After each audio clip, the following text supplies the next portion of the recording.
Olá, pessoal, tudo bem? Sejam bem-vindos a mais uma aula do nosso Revendo a Fisiologia de 2021, edição especial sobre o envelhecimento.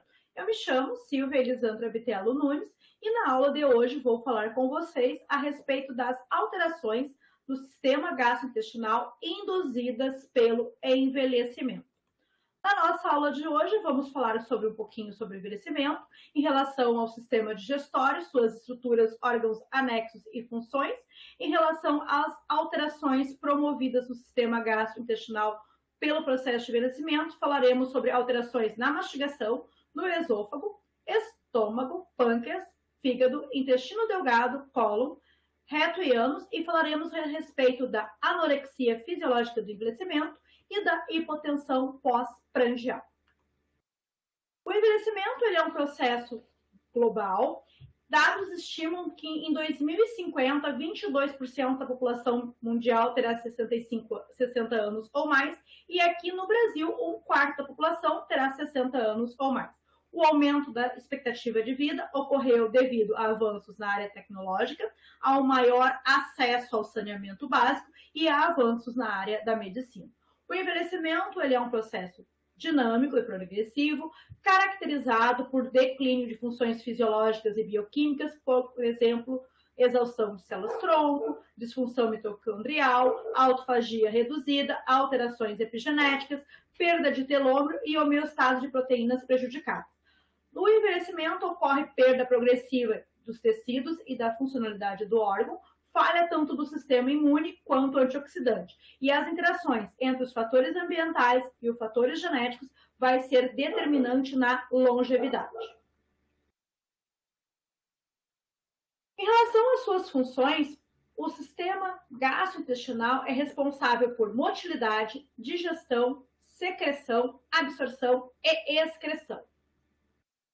É o sistema gastrointestinal que garante o processamento dos alimentos que ingerimos, promovendo a absorção dos nutrientes e a excreção daquilo que não é aproveitado pelo organismo. O sistema gastrointestinal é formado por um conjunto de órgãos oco que vão da boca até o ânus. Esses órgãos compreendem, então, a boca, o esôfago, o estômago, o intestino delgado, o intestino grosso e o ânus. Junto a estes órgãos estão órgãos anexos, que são as glândulas salivares parótida, sublingual e submaxilar, o fígado, o pâncreas e a vesícula biliar. O controle do sistema gastrointestinal é realizado pelo sistema nervoso parasimpático e pelo sistema nervoso entérico. Na boca, vai iniciar-se, então, o processo digestivo. Os dentes irão triturar os alimentos e, com a ação da saliva, ocorrerá a umidificação dos alimentos. Além disso, a saliva possui a enzima amilase, que é responsável pelo início da digestão de carboidratos. Então, o alimento vai passar da boca pelo esôfago até chegar no estômago. No estômago, esse bolo alimentar, ele sofre a ação do suco gástrico, que contém o ácido clorídrico, o HCl, e a enzima pepsina. O HCl vai deixar o pH muito baixo no estômago e a pepsina realiza a digestão de proteínas. Para se proteger, então, desse ácido clorídrico, o estômago possui muco. Em seguida, esse alimento passa para o intestino delgado, onde a digestão é concluída, com participação tanto de secreções biliares quanto secreções pancreáticas. A secreção biliar ela vai emulsificar os lipídios e a secreção pancreática faz a digestão de carboidratos como o amido, a digestão de lipídios por lipases e a digestão de proteínas por protease. A absorção de nutrientes ocorre no intestino delgado. Quando o bolo alimentar chega ao intestino grosso, ocorre a absorção de água e sais minerais e a formação do bolo fecal. Este bolo fecal é excretado para fora do organismo através do ânus. Com o envelhecimento, ocorre alterações na capacidade mastigatória. Os dentes dos idosos, eles têm alteração de cor, podendo ficar mais amarelados, mais escuros. E ocorre, em relação aos dentes, a atrição, que é a perda do esmalte por desgaste, e ocorre também a abrasão e a erosão, com redução da câmara coronariana, devido à contínua deposição de dentina, que reduz a permeabilidade. Essa abrasão e essa erosão podem ser por desgaste, por influência mecânica, de escovação inadequada, uso de escovas com cerdas desgastadas, ou mesmo pela regurgitação do ácido estomacal. Ocorre no idoso também uma alteração da sensibilidade, como por exemplo, a frio e calor. E ocorre também uma perda parcial ou uma perda total dos dentes.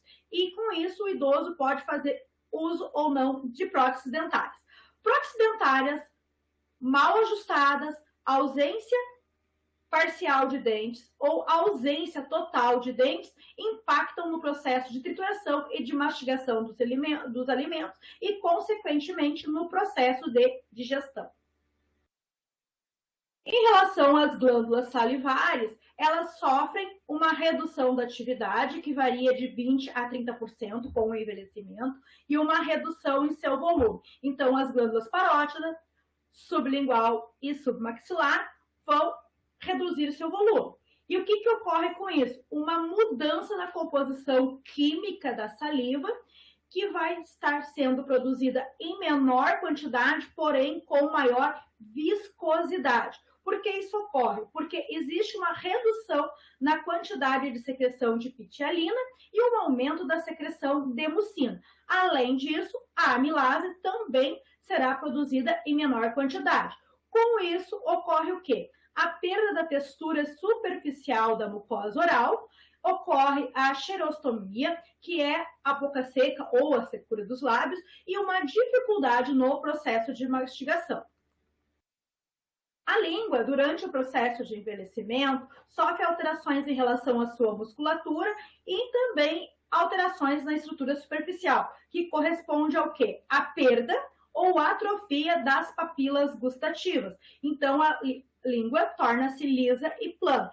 Com a perda das papilas gustativas ou sua atrofia, ocorre diminuição do paladar. Então, sentir os gostos amargo, azedo, doce e salgado está prejudicado no indivíduo idoso. Somando essa diminuição do paladar a uma diminuição do olfato, teremos então que alterações no gosto que vão impactar em alterações na função digestória, pois a estimulação gustativa ela é fundamental para que exista um fluxo salivar adequado e também para que ocorra secreções tanto gástricas como pancreáticas de forma adequada. Além disso, a diminuição do paladar e do olfato pode gerar no indivíduo idoso a diminuição do apetite. Em relação à mucosa oral, ela tem uma função protetora e reparadora. Com o envelhecimento, ocorre o quê?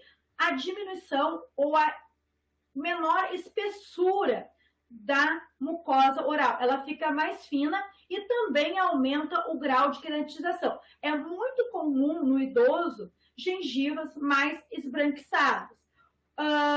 Ocorre também uma diminuição do fluxo sanguíneo e do fluxo linfático, também uma atrofia e uma perda de elasticidade e uma menor quimiosensória, como eu já mencionei anteriormente. E o resultado disso é o quê? Maior suscetibilidade a infecções, a lesões e até mesmo a cânceres de boca. Com relação à musculatura envolvida com o processo de mastigação, os músculos mastigatórios perdem sua força, tem declínio. Isso ocorre porque há uma redução no tamanho das fibras de contração rápida, as fibras do tipo 2, que são mais suscetíveis aos efeitos do processo de envelhecimento. Ocorre também uma diminuição no número de unidades motoras. Com isso, o idoso tem alterações na fala, alterações na expressão facial, alterações na mastigação e alterações na deglutição. Por falar em deglutição, a deglutição é o quê? É o ato de conduzir o alimento da boca até o estômago de maneira correta para que o alimento não entre nas vias respiratórias. E para que isso ocorra, é necessário que as estruturas da boca, da faringe e do esôfago estejam preservadas e trabalhem em conjunto. A deglutição apresenta 3 fases: uma fase oral, uma fase faríngea e uma fase esofágica. Vamos então conhecer cada uma dessas fases. O que ocorre então? Na fase oral ou voluntária, a língua vai separar uma parte do bolo alimentar.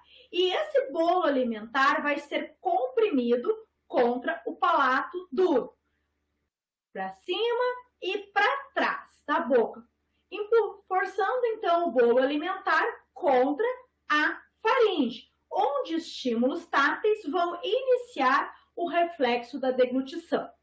Na fase faríngea, ocorre o quê? O fechamento das cordas vocais, o levantamento da faringe, a abertura do esfíncter esofágico superior e o fechamento da epiglote. Logo após que esse bolo alimentar passa, o que ocorre? Novamente as cordas vocais vão se abrir, a epiglote vai relaxar e o esfíncter esofágico superior volta a se fechar.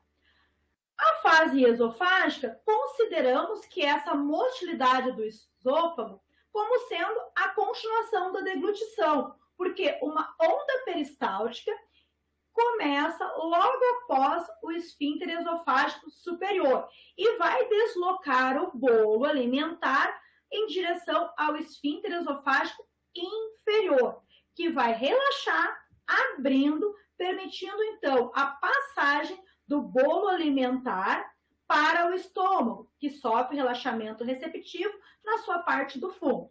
Durante o processo de envelhecimento, a musculatura lisa sofre poucas alterações quando comparada à musculatura esquelética. Porém, existem alterações, redução na inervação intrínseca dessa musculatura lisa, que vai gerar alterações na motilidade, como, por exemplo, a diminuição ou o aumento do tempo que o bolo alimentar fica em cada região. Em relação ao processo de envelhecimento, ocorre o quê? A presbifagia, que ela é uma modificação por degeneração fisiológica do mecanismo envolvido com a deglutição, em razão do quê? Do envelhecimento normal, tanto de fibras nervosas quanto de fibras musculares. Trabalhos pioneiros a respeito da presbifagia iniciaram-se ainda na década de 60. Com a presbifagia acontece o quê? O aumento da presença de contrações terciárias, que não são propulsivas. Essas contrações respondem em torno de aproximadamente 45% das deglutição. Então, essas peristaltes não vão ocorrer de maneira adequada pela presença das contrações terciárias. Além disso, existem distúrbios funcionais do esfíncter esofágico inferior. O relaxamento dele pode estar ausente ou incompleto, prejudicando a passagem, então, do bolo alimentar até o estômago.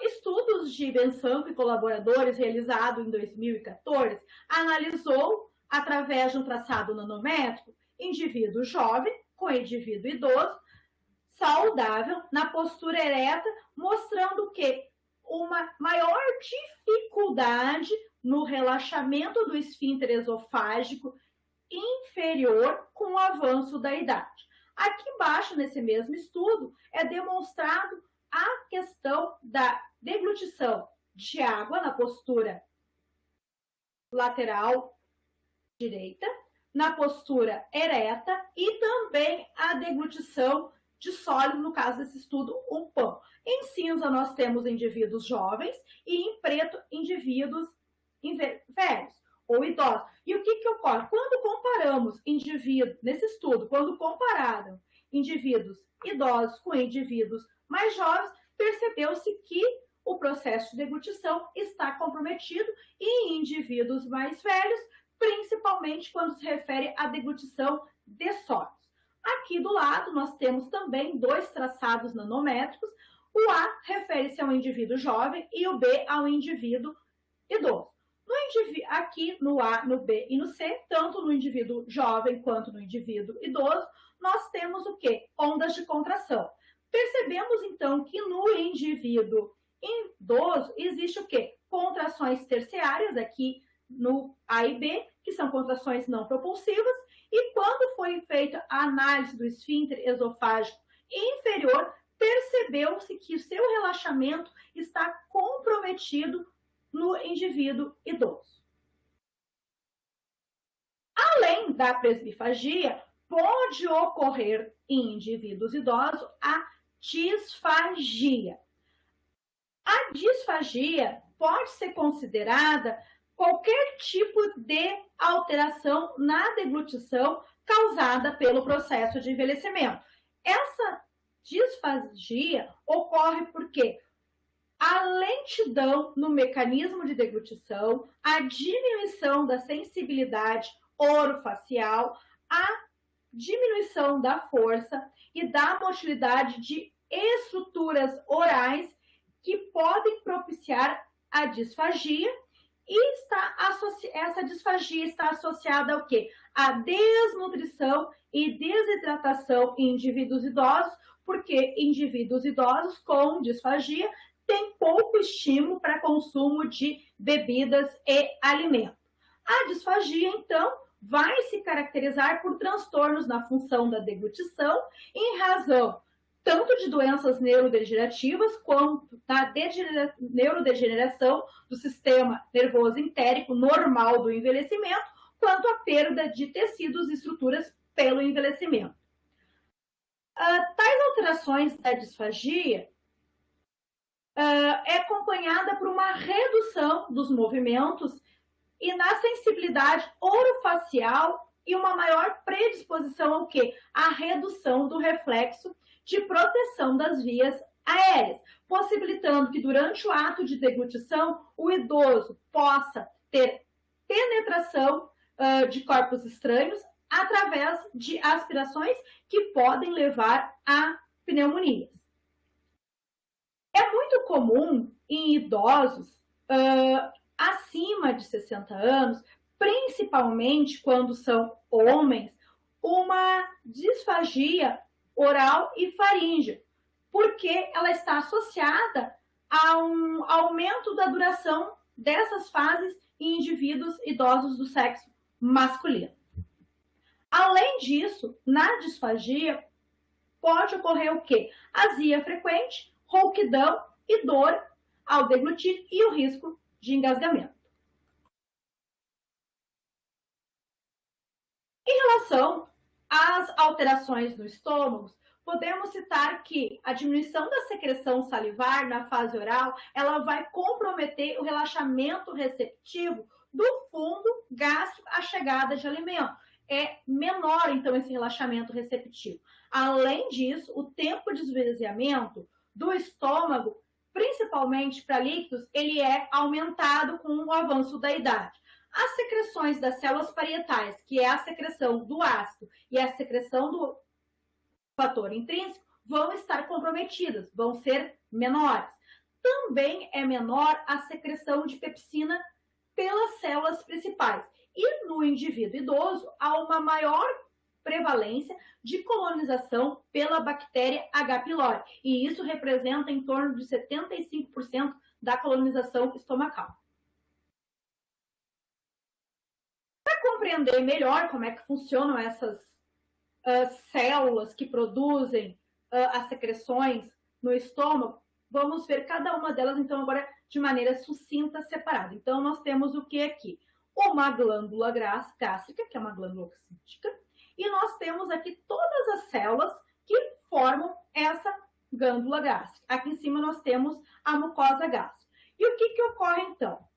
Em relação às células superficiais da mucosa e as células do colo, são elas as responsáveis pela produção do bicarbonato e do muco, que são importantes para a barreira física de proteção contra o ácido clorídrico. O que ocorre no envelhecimento? Então, essas células produtoras de muco têm uma redução da sua atividade e uma menor produção de muco protetor, assim também como uma menor secreção de bicarbonato, diminuindo então também a quantidade de prostaglandinas no muco, tornando então o idoso mais propenso a lesões gastromucosas, como por exemplo úlceras.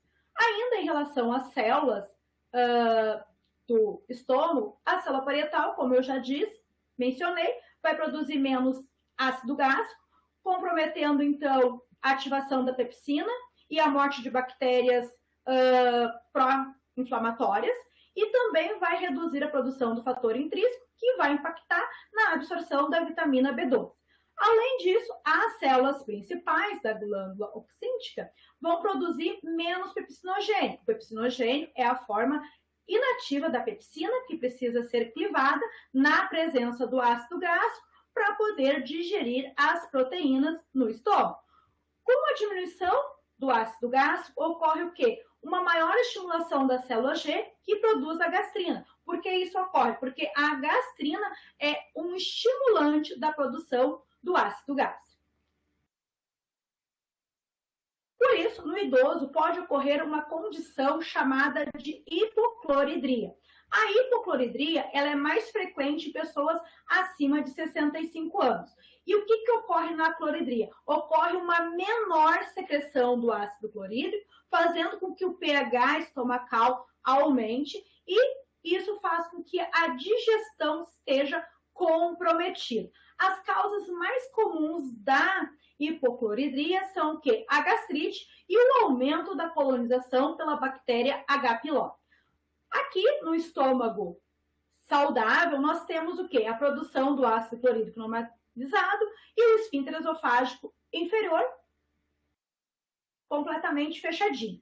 Quando ocorre uma produção insuficiente de ácido clorídrico no estômago, ocorre o quê? Prejuízo na digestão, alimentos ricos em proteína não são adequadamente digeridos, então pode ocorrer uma deficiência proteica no indivíduo idoso. Também vai acontecer o quê? Deficiência de minerais como o cálcio e o ferro e também o zinco, porque o cálcio e o ferro necessitam de um pH baixo para serem absorvidos. Eles são insolúveis em pH acima de 5. Além disso, pode ocorrer o quê? A deficiência da vitamina B12 e do ácido fólico. Ainda, em relação a alterações na produção do ácido clorídrico, nós temos no idoso uma condição conhecida como acloridria. A acloridria é a incapacidade da célula produzir o ácido clorídrico. Mesmo após uma estimulação como com alimento, com pentagastrina, histamina ou bentazol. O que ocorre então? A célula parietal tem uma disfunção, faz com que o ácido clorídrico não seja produzido, essa condição é a acloridria. Isso faz com que a célula G, que produz a gastrina, seja estimulada a produzir muita gastrina, gerando uma condição conhecida como hipergastrinemia. E essa hipergastrinemia vai ativar, por sua vez, a célula ECL para produzir a histamina.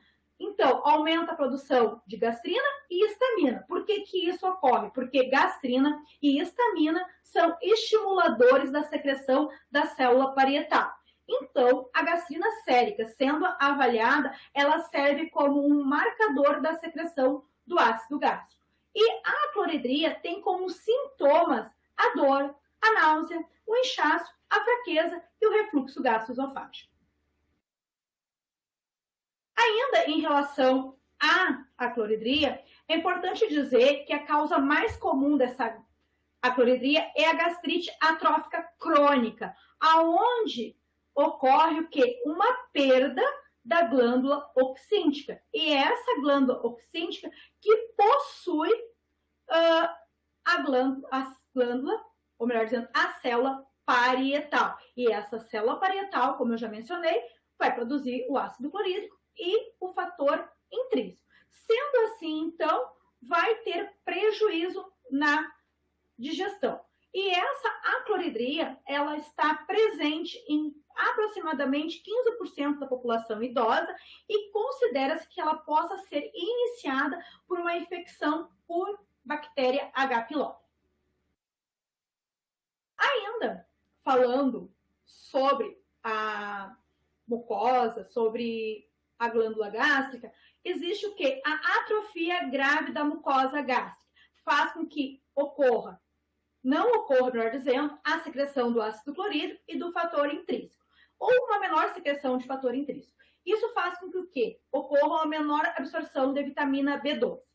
Juntando uma menor secreção de fator intrínseco a uma menor absorção de vitamina B12, temos no idoso um quadro conhecido como anemia perniciosa. Essa anemia perniciosa gera no idoso sintomas como fraqueza, perda de peso, feridas e ulcerações na boca, formigamento em mãos e em pés, e também pode gerar dores de cabeça e confusão mental. Ainda sobre o envelhecimento no estômago, ocorre o quê? Uma diminuição da secreção do pepsinogênio pela célula principal da glândula oxíntica. Quando o pepsinogênio é secretado, ele está na forma inativa e não tem atividade digestiva. Assim que o pepsinogênio ele entra no estômago em contato com o ácido clorídrico, ele é clivado e forma, então, a pepsina, que é a forma ativa da enzima. A pepsina vai atuar, então, como uma enzima proteolítica e meio muito ácido devido à presença do ácido clorídrico. O pH ideal para ela fica em torno de 1,8 a 3,5. Se o pH aumentar para 5 ou mais, essa pepsina quase não tem nenhuma atividade e em pouco tempo ela vai estar inativa. Então, a presença do ácido clorídrico é fundamental para que a pepsina entre em ação. Então, ele, junto à pepsina, são importantes para quê? Para a digestão de proteínas no estômago. Em relação ao muco protetor, que eu falei lá no início, que é produzido para se proteger contra o suco gástrico, ela é uma camada de muco que forma uma barreira física. E ela protege as células contra o ataque do suco gástrico. Por que ocorre isso? Durante o processo de envelhecimento, diminui os níveis de bicarbonato, diminui os níveis de sódio, diminui os níveis da secreção não parental e diminui os níveis de prostaglandina. Tudo isso vai fazer com que ocorra danos na barreira e esse ácido vai se difundir, então, gerando um processo inflamatório. Aqui representando melhor, então, o que nós temos aqui? Nós temos aqui, então, o muco sendo produzido de maneira normal. Aqui nós temos as forças lesivas tentando agir, no caso aqui a pepsina, o ácido clorídrico, e a barreira mucosa vai proteger porque as forças defensivas estão atuando muito bem. Essas forças defensivas são o quê? O muco, o bicarbonato, um fluxo sanguíneo adequado, a renovação celular e a síntese de prostaglandina. Uma vez que aumenta a ação de agentes lesivos e temos uma menor barreira protetiva de muco, o que vai ocorrer? Então, vai ocorrer a lesão. E isso pode gerar o quê? Um processo inflamatório, pode gerar úlcera. E com isso ocorre o quê? Processos inflamatórios vão favorecer a prevalência de doenças pépticas e a diminuição da sensibilidade a fatores agressores, como, por exemplo, anti-inflamatórios não esteroidais. Além disso, a inflamação crônica da mucosa gástrica também vai afetar a expressão de peptídeos da saciedade gástrica, tais eles como a pleptina e a grelina, e vai desempenhar um papel na regulação da ingesta de alimentos por parte da população idosa, regulando para menos ingesta. Então, as marcas registradas das alterações gástricas relacionadas à idade no indivíduo idoso refere-se ao quê? Uma microbiota gástrica alterada pela presença maior da bactéria H. pylori, por mecanismo de proteção da mucosa reduzida, por um fluxo sanguíneo diminuído e por mecanismos de reparo comprometido. Tudo isso impactam na qualidade de vida do indivíduo idoso. Em relação às alterações pancreáticas, ocorrem alterações tanto na estrutura quanto na sua funcionalidade. Em relação às alterações estruturais, ocorre o quê? Uma redução de peso, em média, de 60 gramas para 40 gramas na nona década de vida. O ducto principal sofre dilatação com o processo de envelhecimento. Ocorre também o quê? Proliferação do epitélio ductal e a formação de cistos, bem como a formação de fibrose e lipoatrofia focal, com aumento, então, da densidade do parênquima pancreático. Tudo isso vai gerar o que nos indivíduos idosos? Uma redução da capacidade da secreção da tripsina, que digere proteínas, da lipase, que digere lipídios, e de produção de bicarbonato. Em relação a bicarbonato, produção de bicarbonato, chama atenção que o quê? Que a secretina, que é produzida pela célula S do duodeno, também está reduzida. E é ela que estimula a produção de bicarbonato pelo pâncreas. Uma vez a produção de secretina diminuída, consequentemente, menor produção de bicarbonato pelo pâncreas. Em relação às alterações no fígado, ocorre com o avanço da idade uma redução do peso, que pode ficar entre 30% e 40%, uma redução também no tamanho do fígado. Os hepatócitos, eles vão aumentar de tamanho, vai haver um depósito maior de metabólitos, principalmente a questão da lipofuscina, que vai dar uma cor mais escura, mais acastanhada ou mais marrom ao fígado do idoso, e ocorre também uma redução do fluxo sanguíneo, que pode chegar de 25% a 40%. Então, quase a metade do fluxo sanguíneo para o fígado acaba diminuindo. Em relação à função secretora, ocorre o quê? Uma redução de 20% na secreção da albumina, que é a principal proteína do sangue. Ocorre uma redução da secreção do colesterol, que participa em diversos processos biológicos do corpo, inclusive em processos hormonais. E há também o quê? Uma redução da quantidade total de ácido biliar. Isso ocorre porque no idoso os níveis da colicistoquinina, ou simplesmente CCK, estão reduzidos. A CCK, ela é produzida pelas células I do intestino delgado. E a CCK, ela é responsável pelo quê?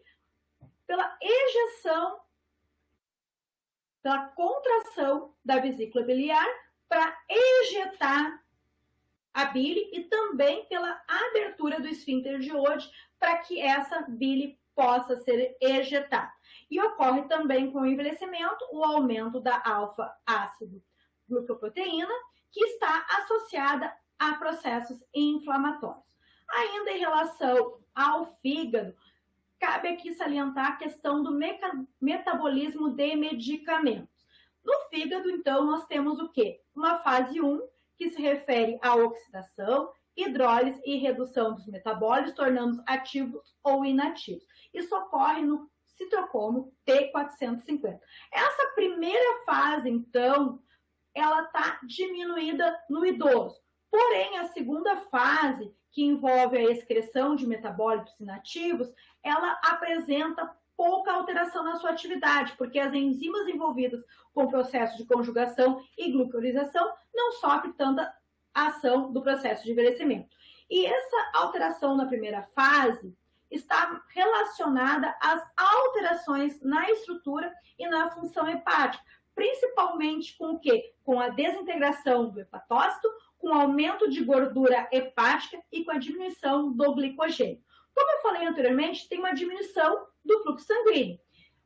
E ela pode chegar a 44%, essa redução em mulheres, e 28% em homens. E isso vai comprometer o quê? Vai diminuir o metabolismo de primeira passagem dos fármacos.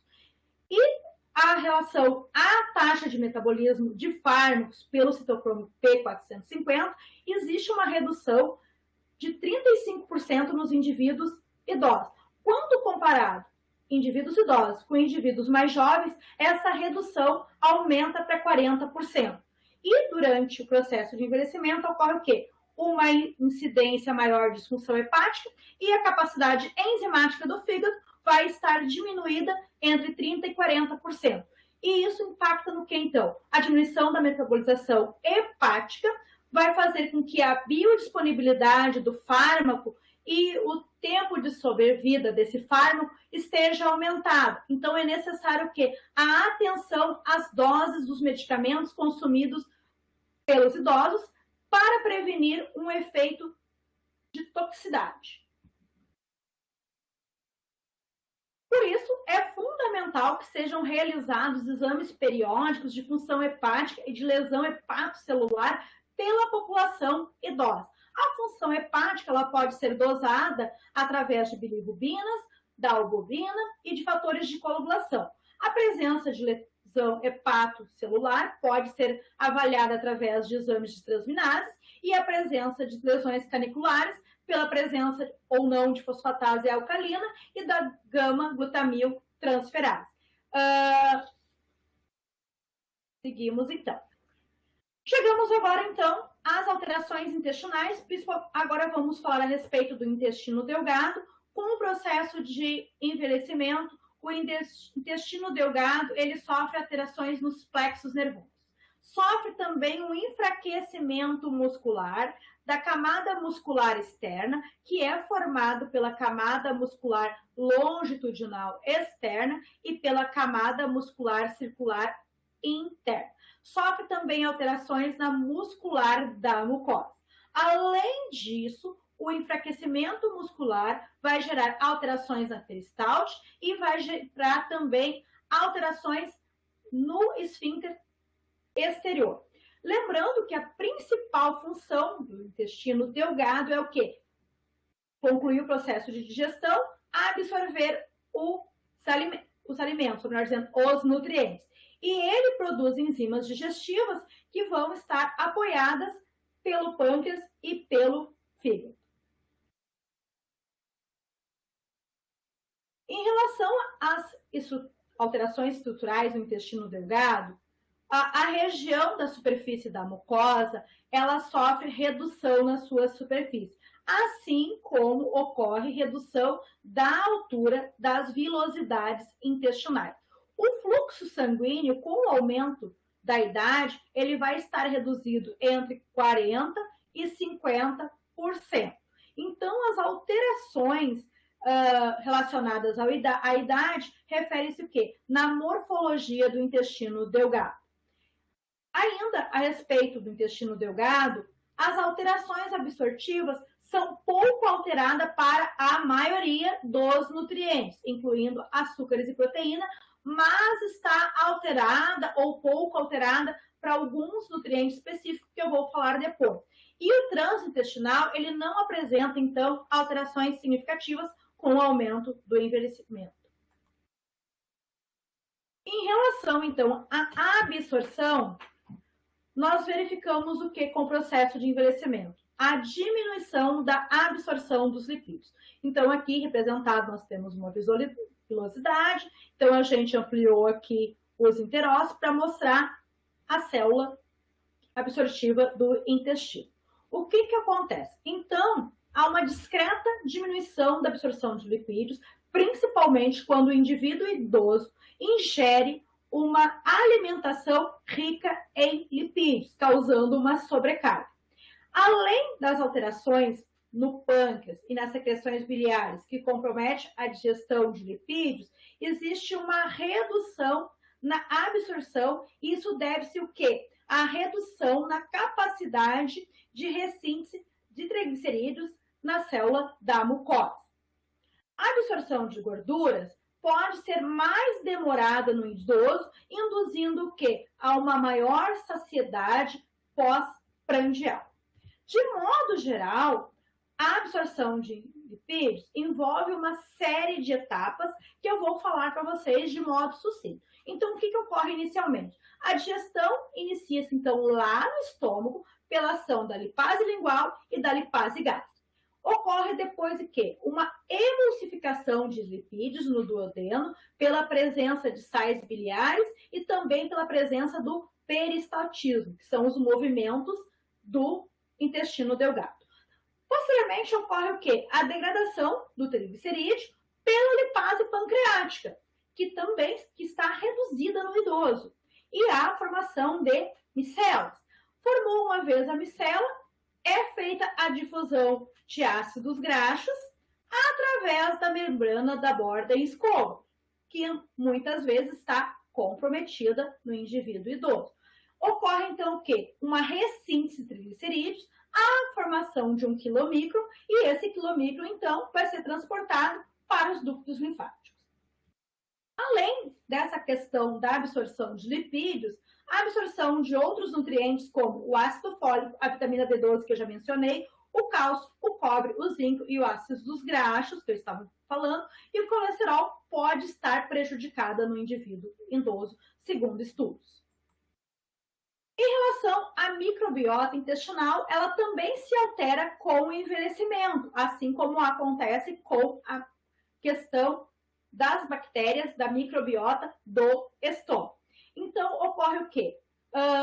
Alterações na função e na composição. Alguns estudos dizem que pode ser semelhante entre indivíduos jovens e indivíduos até 70 anos, porém, outros estudos informam que isso torna-se desbalanceado em termos de bactérias potencialmente patogênicas e bactérias protetoras. Ocorre o que, então, no indivíduo idoso? Um desbalanço entre as bactérias patogênicas e protetoras. Então, o idoso normalmente tem um aumento de bactérias anaeróbicas, principalmente o número de firmicutes, e uma redução das bactérias protetoras. Isso vai causar o que, então, no idoso? Inchaço, dor, diminuição de nutrientes, como, por exemplo, cálcio, ferro e ácido fólico. Ainda sobre a microbiota intestinal alterada, ocorre com o envelhecimento o surgimento de diversas alterações patológicas, em especial a imunossenescência e a inflamação relacionada à idade.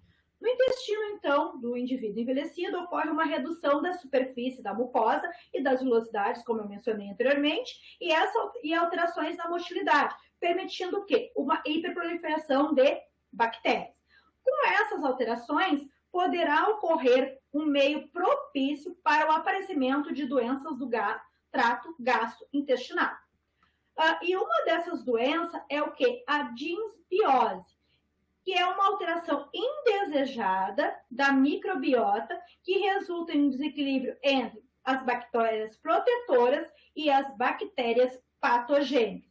A disbiose intestinal pode ocasionar a multiplicação de bactérias patogênicas e, consequentemente, levar à produção de toxinas metabólicas e gerar processos inflamatórios que vão interferir na qualidade de vida e na qualidade da absorção de nutrientes por parte da população idosa.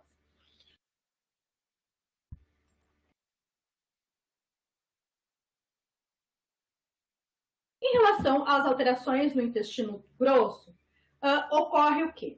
Ocorre uma diminuição do trânsito colônico. E isso ocorre também o quê? Um declínio da atividade propulsora do cólon, associada tanto à redução de neurotransmissores quanto de neuroreceptores. E isso pode ocasionar o quê? a constipação intestinal, que eu vou explicar depois. Pode ocorrer no indivíduo idoso um aumento de neoplasias, o aumento da doença diverticular e a coordenação ineficiente entre a musculatura pélvica, que é esquelética, e o mecanismo de evacuação, que tem também musculatura lisa, vai interferir, então, nesse processo de eliminação das fezes. A constipação intestinal, ela é o quê? A coordenação ineficiente entre a musculatura pélvica e o mecanismo de evacuação. A frequência da defecação, ela vai cair para 3 vezes ou menos durante a semana em indivíduos idosos, sendo que o normal é 1 vez por semana. Indivíduos que estão em lares de longa permanência, quando comparado a indivíduos que estão em suas residências, tem uma prevalência de 40% até 50% de constipação intestinal. Um outro fator que contribui para a constipação intestinal é o quê? Alterações do plexo miantérico. Por quê? Os movimentos de segmentação, que é o bolo ficar mais tempo no mesmo local, são maiores em relação aos movimentos de propulsão do bolo alimentar. E isso cria o quê? Câmaras de alta pressão intraluminal. Além disso, normalmente o idoso tem uma dieta pobre em fibras e pobre de líquido, gerando então o quê? Uma maior desidratação do bolo fecal, deixando as fezes mais ressequidas, mais duras, e isso vai causar o quê? Dificuldade na hora de evacuar ou de excretar as fezes. Um esforço para eliminar as fezes, muitas vezes no idoso, pode causar uma pressão adicional na parede já de vasos sanguíneos enfraquecidos, e isso pode causar hemorroidas em indivíduos idosos. A doença diverticular, ela se forma quando pontos da parede do intestino estão frágeis. Esses pontos frágeis acabam sendo projetados para fora do intestino, para o exterior, devido a contrações intestinais. E quando esses divertículos inflamam, ocorre o quê? Dor e presença de fezes na urina. A prevalência da doença diverticular está em torno de 5% e ela é mais comum em indivíduos acima de 80 anos. E ela pode ser explicada por fatores extrínsecos ao colo, ao intestino grosso, que seriam o quê? O sedentarismo, a falta de atividade física pelo indivíduo idoso, a redução da ingesta de fibra e líquidos, bem como alterações hormonais e também por alterações do assoalho pélvico, da musculatura esquelética. Em relação às alterações no reto e no ânus, é comum que ocorra no idoso incontinência fecal. O que é incontinência fecal? Muitas vezes o indivíduo idoso ele tem perda involuntária das fezes. Ele tem alteração na sensibilidade da distensão, então ele não percebe que está evacuando. O fato dessa incontinência fecal ocorrer causa prejuízos para o idoso, não só em relação ao sistema gastrointestinal, mas também em relação à sua vida social. O idoso deixa de ter vida social, acaba ficando mais em casa ou mais no solar de longa permanência e evita sair justamente por medo de não perceber que as fezes estão escapando. Isso ocorre por quê?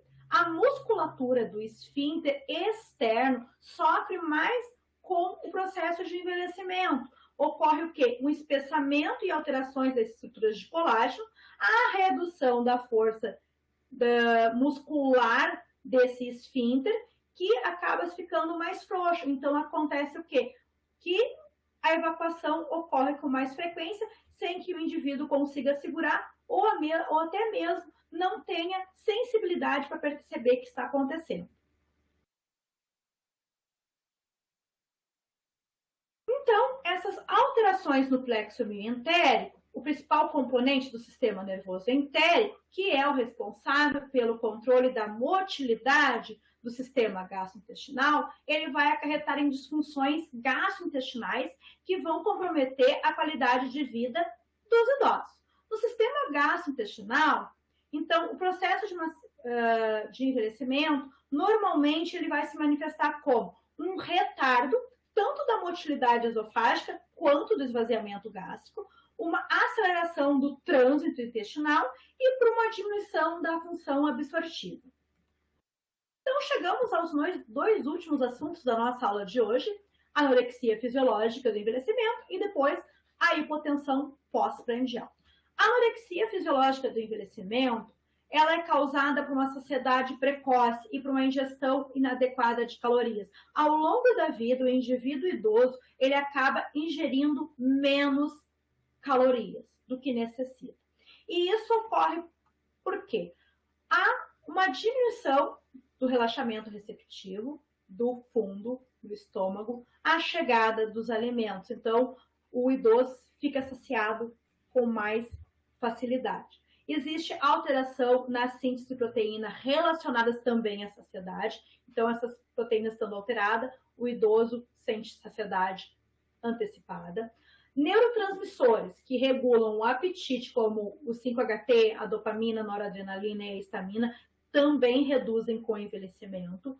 Além disso, a anorexia fisiológica do envelhecimento ela pode ser causada pela infecção pela bactéria H. pylori e pela presença de cálculos biliares. E com isso, o idoso torna-se magro e fraco. Em relação à hipotensão pós-prandial, ela é definida como uma diminuição da pressão arterial sistólica, mais ou menos dentro de 2 horas após a ingesta de uma refeição. Ela ocorre principalmente quando indivíduos idosos consomem uma refeição rica em carboidratos, mas também pode ocorrer na presença de proteínas e lipídios. Esses processos patológicos que envolvem a hipotensão pós-prandial seriam relacionados ao quê? A uma função simpática anormal, a uma função barioreceptora deficiente e a alterações na liberação e na atividade do peptídeo vasoativo. A manutenção da pressão arterial após uma refeição, ela vai depender da interação de alguns ou de todos esses mecanismos para compensar o quê? O aumento do volume sanguíneo que ocorre para o intestino durante a digestão. A hipotensão pós-prandial, ela pode ocasionar em indivíduos idosos a sensação de desmaio eminente, vertigens, desmaios e quedas. E aqui eu chamo atenção às quedas, porque as quedas são um fator que prejudica muito a qualidade de vida dos indivíduos idosos. Pode conduzir a fraturas, pode conduzir à imobilização, ao acamamento e fraturas mais graves também são uma causa da mortalidade de indivíduos idosos. Ainda em relação à hipotensão pós-prandial, o que ocorre? Os intestinos, então, durante o processo de digestão, eles demandam uma quantidade muito grande de fluxo sanguíneo para o processo de digestão. No indivíduo jovem, o que acontece? O sangue flui para os intestinos após uma refeição e a frequência cardíaca, então, ela vai aumentar. E os vasos sanguíneos das outras partes do corpo que não participam do processo de digestão se contraem para ajudar a manter a pressão arterial em níveis desejáveis. No idoso, esses mecanismos não funcionam corretamente. O que acontece, então? O sangue vai fluir normalmente para o intestino, embora com déficit. Mas a frequência cardíaca, ela não aumenta, ela se mantém de forma adequada. E os vasos sanguíneos das outras estruturas que não estão envolvidas com o processo de digestão, não ocorre a contração. E isso faz com que a pressão arterial diminua em indivíduos idosos após a alimentação. O estudo realizado por Barinoschini e colaboradores em 2014 fez uma avaliação da prevalência de hipotensão pós-prandial de acordo com o avanço da idade. E aqui eu chamo a atenção, nesse nosso gráfico de barras, que indivíduos com menos de 65 anos têm uma prevalência de hipotensão pós-prandial de 13,3. À medida que ocorre o avanço da idade, essa prevalência aumenta, podendo chegar em indivíduos acima de 80 anos em torno de 43,3%, justamente na população que tem maiores alterações pelo processo de envelhecimento. Então, para concluir a nossa aula de hoje, eu deixo para vocês a seguinte mensagem. O envelhecimento, ele segue um ritmo que difere para cada pessoa, dependendo de fatores genéticos e ambientais. Entretanto, ele é universal, declinante e intrínseco, não havendo até hoje um recurso que possa evitar. Essa aqui é a bibliografia que eu utilizei para a nossa aula de hoje. Então, eu agradeço a atenção de vocês, agradeço por vocês terem assistido a mais uma aula do Revendo, espero que continuem assistindo às nossas aulas. Se ficou alguma dúvida, precisar de mais algum esclarecimento, algum auxílio, podem me mandar e-mail. Meu e-mail é silvia.elisandra@yahoo.com.br. E, então, muito obrigada novamente, até a próxima e sigam assistindo às nossas aulas do Revendo, que estão imperdíveis. Tchau, então, pessoal, até mais.